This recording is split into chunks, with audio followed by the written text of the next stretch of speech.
बहुत ही प्रेरणादायक श्लोक है ये।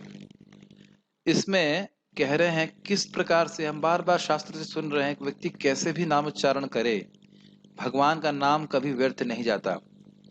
पिछले श्लोक में हमने सीखा कि जो व्यक्ति भगवान का नाम उच्चारण नहीं कर रहा है उसका जीवन व्यर्थ जा रहा है। ये पॉइंट, जो नाम उच्चारण नहीं कर रहा, भक्ति नहीं कर रहा, उसका जीवन व्यर्थ जा रहा है। और अब जब जो नाम उच्चारण कर रहा है उसका नाम कभी व्यर्थ नहीं जाता, जान से अनजान से कैसे भी उच्चारण करे। देखिए श्लोक, आपन्नः संसृतिं घोराम यन्नाम विवशो गृणन् ततः सद्यो विमुच्येत यद विभेति स्वयं भयम्।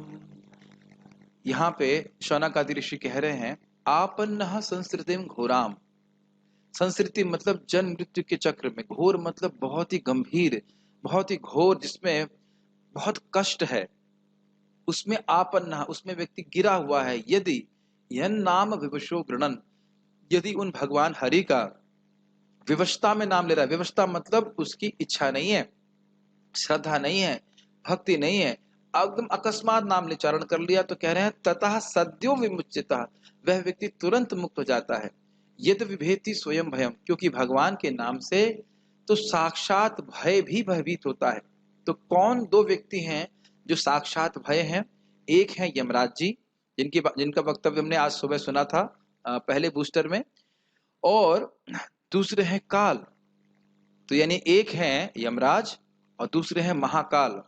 और स्वयं यमराज जी कहते हैं कि जो भक्त भगवान की भक्ति करते हैं वो न वयम न च वयः, वय मतलब समय और वयम मतलब यहाँ उस जगह पे भागवत में वयम का अर्थ है यमराज। भगवान के भक्त कभी भी यमराज और काल के अधीन नहीं रहते हैं। क्या ये बात मैंने आज अपने को सिखाई? पहले बूस्टर में क्या सिखाया? यमराज जी के कंट्रोल में नहीं है। दूसरे में क्या सिखाया? काल के कंट्रोल में नहीं है। और यहाँ पे ही बात आ रही है कि व्यक्ति भगवान का नाम उच्चारण करने वाला सारे भय से भयभीत हो जाता है, सारे भय से मुक्त हो जाता है कि मैं मरूंगा तो क्या होगा, अरे भगवान के धाम जाऊंगा। और यमराज जी का तो भय होता ही नहीं है। हो सकता है यमराज जी आपको होम प्रोग्राम के लिए बुला सकते हैं, कीर्तन में आ जाओ भाई, थोड़ा कीर्तन के लिए भक्त चाहिए, लेकिन नरक जाने की कोई संभावना नहीं है, कभी नहीं हो सकता। अब दो तीन बातें मैं आपको और कहना चाहता हूं जो बहुत प्रेरणादायक है। We do not know how close we are to our liberation. हम नहीं समझ पा रहे हैं कि हम अपनी मुक्ति के कितना पास हैं। जैसे जल जो 99 डिग्री सेल्सियस पे होता है, उसको पता नहीं होता है कि अगर वो 1 डिग्री और बढ़ जाए तो वो स्टीम बन जाएगा, मुक्त हो जाएगा। समझ रहे ना मेरी बात? उसी प्रकार से हम लोग समझ नहीं पा रहे हैं। बाकी जितने कार्य कर रहे हैं आप करिए, कार्य में कोई दिक्कत नहीं है, लेकिन ये 16 माला का जप अगर हम नियमित रूप से करें, जैसे आप देख ही रहे हैं, विवशता में कोई कर रहा है तो वह मुक्त हो जाता है, और अगर नियमित रूप से हरे कृष्ण मंत्र का 16 माला का जप करेगा तो वो क्यों मुक्त नहीं हो जाएगा? क्यों मुक्त नहीं हो जाएगा? क्या क्या उसमें डाउट है? कोई डाउट ही नहीं है। और अधिक भी करना चाहे तो कर सकते हैं। श्रील प्रभुपाद जी से यही बात जयद्वित महाराज ने साक्षात पूछी। प्रभुपाद बड़ा आसान लगता है, 16 माला का जप, 4 नियमों का पालन और भगवत धाम की प्राप्ति, हमेशा हमेशा के लिए मैं इस जगत से मुक्त हो जाऊंगा, कभी दोबारा नहीं आऊंगा। तो प्रभुपाद जी ने बहुत अच्छी बात बोली। उन्हें बोला कि क्या सोचते हो मैं तुमको धोखा देने के लिए आया हूं?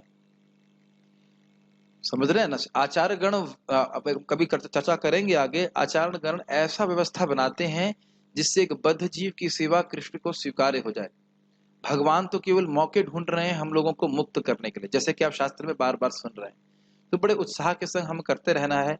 हाँ, आप ये जानते हो कि बिना भक्तों के संग के ये 16 माला हम जीवन भर नहीं कर सकते। तो भगवान की कृपा से देखिए कितना सुंदर कृपा है कि अब सबको बैठे बैठे भक्तों का संग भी प्राप्त हो रहा है, और उन भक्तों का संग प्राप्त हो रहा है जो इसलिए जप नहीं कर रहे हैं कि अब मंदिर से निकाल दिया जाएगा। कभी कभी लोग इसे कहते हैं पे और रेंट जपा। मंदिर में कोई व्यक्ति कभी कभी जब करता है, साधना करता है, इसलिए करे भाई अधिकारी है कहीं निकाल देगा हमको, तो उसे कहते हैं किराए देने वाला जप। लेकिन यहाँ आप लोगों के संग ऐसा कुछ भी नहीं है। आप सबकी उत्कंठा है नाम जप करने की, और सभी ऐसे भक्तों का संग प्राप्त हो रहा है। हम सभी लोग को बड़ा अपने को सौभाग्यशाली मानना चाहिए। और याद रखिए, we are very close to our liberation.